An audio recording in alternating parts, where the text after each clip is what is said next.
Hey guys! Oh my goodness, it is so weird to sit here and not be pregnant anymore. Like, oh my goodness. So I am here for an honest 2-week postpartum update. So currently I'm 2 weeks and 5 days postpartum. So Jayden is 2 weeks and 5 days old. And it is just so weird. I keep saying it's so weird to sit here and film this not being pregnant because I usually grab my belly. So I just wanted to sit and talk with you guys about what it's been like 2, almost 3 weeks after having a newborn as a first-time mom. So if you guys are new here, my name's Teresa. I was gonna say I make pregnancy videos, but now I make mommy videos. So I had my baby girl December 22nd on her due date after sitting there in anticipation of when she was gonna be here. She came on her exact due date. It's insane. So if you're new here, go ahead and subscribe so you can be along with me on this journey. Words are very interesting lately with sleep deprivation and just having mommy brain, which I can attest to the fact that mommy brain is like the next level to pregnancy brain. Like, oh my gosh. So yeah, that's basically me. So basically with this 2-week update, I want to get kind of more into like the nitty-gritty of what it's really like.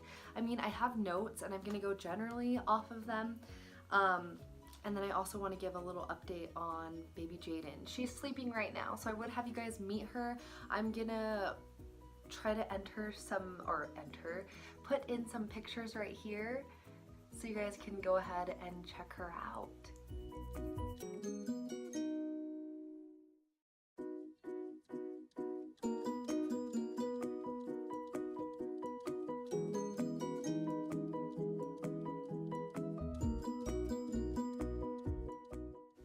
And she is the freaking cutest. I'll talk about her in a little bit. But basically postpartum. So I have my notes kind of categorized into physical, mental, and spiritual aspects just because I feel like that helps keep my brain organized, and then I just am going to kind of like talk about what I put down. So physical, I'm about 10 pounds away from my pre-pregnancy weight. And I gained about, I don't like to talk about weight a lot because every body is different. Like there are girls that gain like 5 pounds or nothing, like they lose weight while they're pregnant, and there are girls that gain like 70. It's just so different, and everybody's different, and your body does what is best for you. So never ever take what I'm saying about weight like as the strict rule of like, oh my gosh, she gained this, or this girl gained this, or this mom gained this, because weight is just weight. It has no definition of who you are, no definition of who I am. You're fabulous no matter how much you weigh. So anyway, I'm 10 pounds away from my pre-pregnancy weight. And another part of my physical update, I've been taking my vitamins still, so they suggested in the hospital that I still take my prenatals. So I've been taking all of the stuff that I took while pregnant. So I'm still taking my prenatals.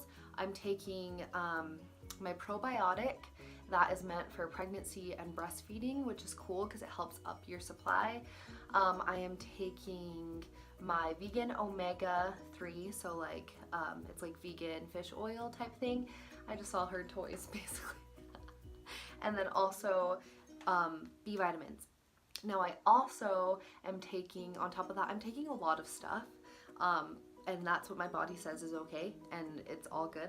I also got my placenta encapsulated, and I want to do kind of like a whole video on that. I don't have too much to talk about just yet. I want to wait until after I finish the whole thing and kind of talk about my experience, but I found a really amazing lady to do it, and she's so cool, and I've been loving it. I've been taking it for about like 2 weeks now.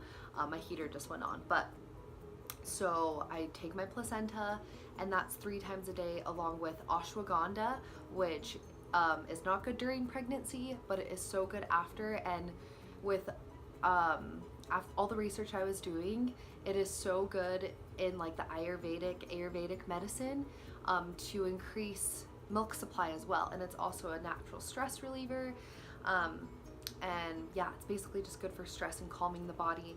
And then after all of the research I've done, if you are questioning it, don't take my advice over a medical professional. And then also I think it's called fenugreek seed or fennel seed. I keep getting confused between the two, but it's also to help build a milk supply.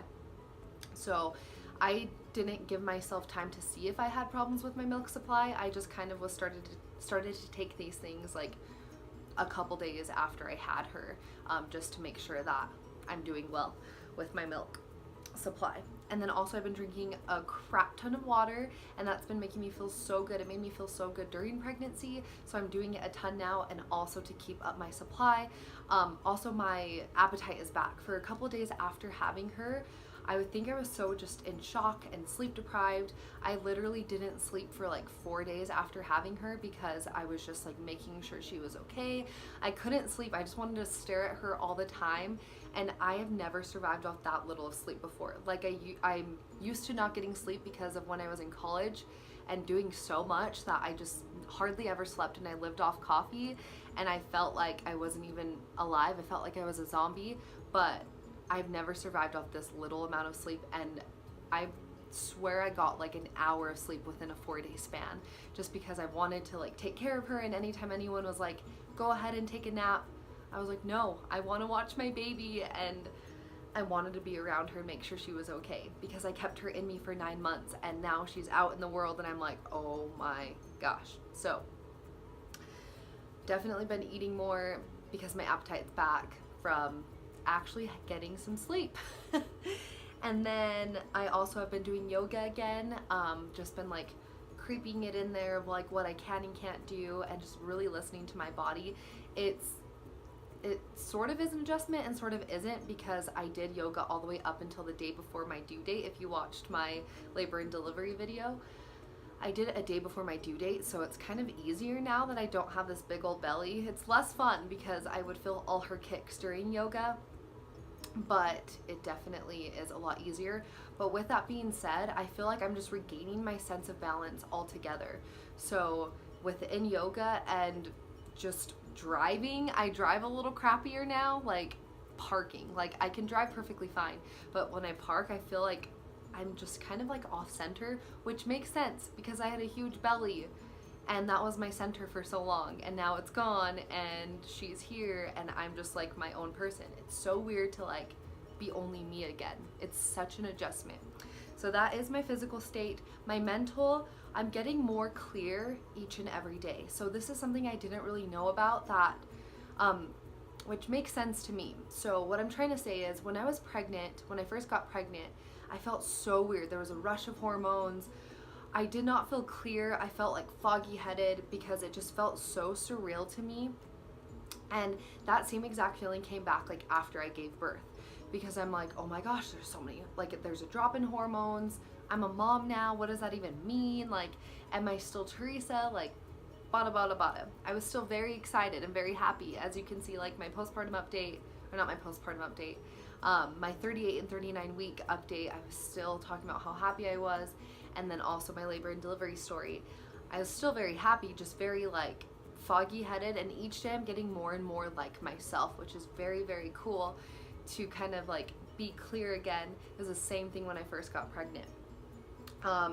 And then also just saying positive affirmations to myself has really assisted in like my mental clarity and just feeling so good. Just like positive affirmations like, I'm an amazing mom, I am strong, just, and positive thoughts like, today's awesome, being grateful for everything. Like that has really, really assisted my state of mind and has helped me feel really, really good. So if you're about to have a baby, just remember to be super easy on yourself and super kind on yourself, because your mental state is fragile after you have a baby because there's so many hormones. That is a huge change. You just pushed a baby out. Like, it's huge. So just keep that in mind. And then lastly, my spiritual side has been amazing. I've been praying a lot. Now, I'm not super religious. I grew up very, very religious. I would say I'm very, very more spiritual than religious. Like, I don't have an organized religion I belong to, but just praying in general has completely assisted me. meditation, and like I said, yoga. So I meditate every morning. I've been meditating every single day, every morning for like 2 years, I think. I keep saying just 2 years, but I think it's been more. I'm pretty sure it's been more than just 2 years. And then yoga has really assisted me in connecting back to that spiritual side.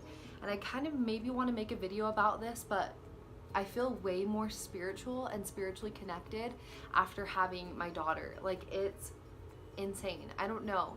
Let me know if you guys think that would be a good idea. I have like so much to talk about with that. It was such a beautiful experience that I don't know. Maybe I want to talk more about it, but maybe I don't have the words. I don't know. I feel like it will come to me when it comes. But now I want to talk about baby. So baby Jayden is now 2 weeks and 5 days old, which is insane. I just have a few like facts about her, but basically she is the love of my life. And I never thought I could love John even more, but when I saw him like be a dad to Jayden and how good of a dad he is, oh my gosh, I am so in love with him and our beautiful daughter. So her umbilical cord fell off at about a week old, which is crazy. I thought it was gonna stay on for a while, and it fell off, and I'm just like, oh my gosh, we can give you a real bath. Like, it's so cool. So that happened at 1 week. She rolled over, like, so we do tummy time, and she's getting used to like using her back muscles and her shoulder muscles, and she's getting so strong. So I just watched a video that said it was like recommended to do a little bit throughout the day just to get them used to that, and then my hospital recommended to do it like every day, I think is what they said. It's kind of like the hospital experience is foggy kind of now because it seems like so long ago and I was super sleep deprived. So but she rolled over at a week and 6 days, like just before her 2 weeks, so that's crazy. And then we went on a first little family walk at 2 weeks and 1 day, and it was so fun to have her kind of just see the world and explore. And she now has such a personality. I can't wait for you guys to meet her. She's sleeping right now, or else I would have you meet her. But she's so cute. Like, she just went in for her appointment today. Oh my gosh, I can tell you guys about that. We just went in for her like 2-week checkup today. She's already at 7 pounds 12 ounces at 2 weeks and 5 days, and her last appointment she was 6 pounds 5 ounces. So she's such a good eater. She's a phenomenal eater. She's strictly breastfed, which that experience has been incredible. That bond is so beautiful. I love feeding her. She's such a good eater. She latched on right away. We met with the lactation consultant when we were at the hospital, and I think I talked about this, but she gave us a few tips and literally changed our breastfeeding experience. So she's such a good eater. She's again gained that weight, and she's just doing so well. Everyone loved her at her doctor's visit because she was awake. She was so happy. They checked her weight and height and everything, and the whole time she was just so calm and just like staring off. And she only like cried a little bit, like when one of the doctors were like checking her out. She's like, where'd my mom go? Because she fell asleep on me. And then they did a heel prick test, the second heel prick test, just to make sure, just to check for any like blood disorders or anything like that. And of course she cried for that, and that like broke my little heart. But she got a cute little strawberry shortcake band-aid on her heel, and she kept hitting her heel on stuff, and then she'd cry, and then I'd feed her, and then she'd be fine. But oh my goodness, she is just a dreamboat is what I call her. I call her my little chimichanga because she is just the cutest, and I'm just obsessed, and that's all I ever talk about. So anyway guys, that is my 2-week postpartum update. I have so many more ideas. I literally sat there for 10 minutes and wrote everything down. Some of it includes my postpartum update, what I actually used for my hospital birth, like in my hospital bag, what's in my diaper bag newborn edition, how I prepared for a natural birth, even though like I didn't know if I wanted an all natural birth. Like, I didn't know if I was gonna get an epidural or not. I still did things to prepare for a possible natural birth. I also want to talk about my placenta encapsulation process. So there are so many things I want to talk about. So that's all coming. I plan to do way more videos just because I feel like I have more energy now that I'm not pregnant, even though I was posting before. So Anyway, guys, I hope you have an amazing day. Go ahead and subscribe so that we can be on this journey together. I love mom friends and friends in general. So if you have anything you want to comment, if you're postpartum, let me know how you're doing. I want to know how you're doing. And anything positive you want to say, let's create a positive community. I love you guys so, so much. Follow me on Instagram. I always shout out my Instagram just because that's where I love to post things and I talk to people more on there. And that's at _Mother Teresa. I love you guys so much. Have an amazing day. Remember, today is awesome and today is beautiful. You're awesome and beautiful. Have a good day, guys. Bye.